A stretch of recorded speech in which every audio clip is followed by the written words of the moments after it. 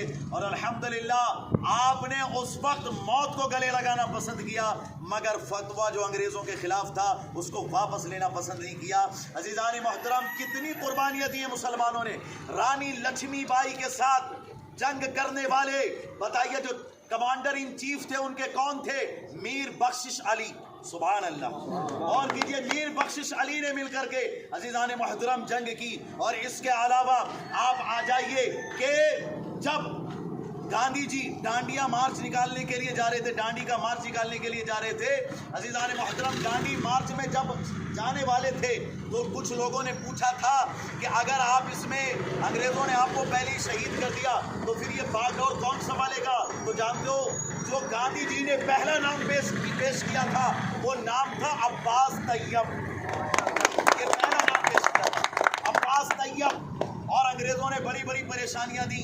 بطخ میاں انصاری نام کے ایک صاحب تھے، سمجھے، جو جنگ آزادی میں ساتھ تھے گاندھی جی کے، بالکل کاندھے سے کاندھا ملا کر کے چل رہے تھے، لیکن انگریزوں نے ان کی پوری فیملی کو کڈنیپ کیا اور ایک بچے کو جان سے مار کر کے بھیجا اور کہا پوری فیملی کو مار دیا جائے گا اگر تم نے گاندھی جی کے کھانے میں پوائزن نہیں ملایا، تو زہر نہیں ملایا تو مار دیا جائے گا پوری فیملی کو۔ عزیزان محترم، فیملی کی محبت دل میں گھر کی، کھانے میں پوائزن تو ملا دیا بطخ میاں انصاری نے، لیکن اب دیکھیے گاندھی جی جیسے ہی کھانے کے لیے لقمہ اٹھاتے ہیں بطخ میاں انصاری ہاتھ روک لیتے ہیں اور کہتے ہیں کہ اب میرا دل کہتا ہے کہ پوری فیملی بھی قربان ہو جائے دیش کے لیے تو گوارا ہے، مگر آپ کا دنیا سے جانا گوارا نہیں ہے، اس میں زہر ہے، میں آپ کو زہر کھانے نہیں دوں، زہر کھانے نہیں دیا۔ آپ جانتے ہیں اپنے وقت کے جو سب سے پہلے ہمارے ہندوستان کے راشٹرپتی بنے راجندر پرساد یادو، اللہ اکبر، آپ غور کرو، انہوں نے بطخ میاں انصاری کی اس قربانی کو اس قدر یاد رکھا کہ 50 ایکڑ زمین ان کے نام پر الاٹ کی اور کہا کہ جو وفاداری انہوں نے گاندھی جی کے ساتھ کی ہے اس بات کی بنیاد پر ہم انہیں بھارت رتن بھی عطا کرتے ہیں۔